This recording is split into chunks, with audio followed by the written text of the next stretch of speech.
sa mga kababaihan, ipinagutos ng mahal na propeta sallallahu alaihi wasallam na sila'y maghijab.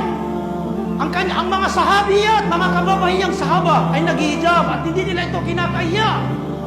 Ilan sa mga kababaihan ngayon na kanilang ikinakahiyang hijab, iniiwan nilang hijab dahil lamang sa makamundong bagay. Haram, haram.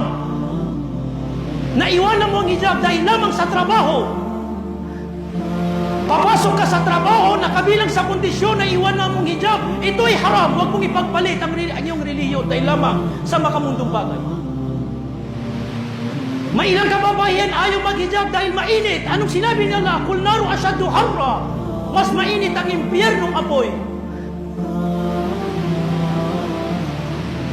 Bilang babae, pinangalagaan ka ng relihiyong Islam, itinaasan yung antas sa pamamagitan ng hijab.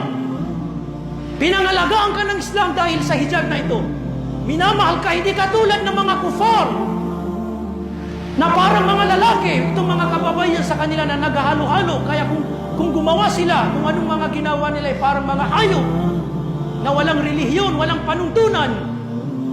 Pero ikaw na babae sa Islam, itinaas, pinangalagaan ka, binigyan ng alaga, binigyan ka ng karapatan ng Islam, kaya irespeto mo, bigyan mo ng dangal, pangalagaan mo itong dangal at respeto na ipinagkaloob sa'yo ng relihiyon.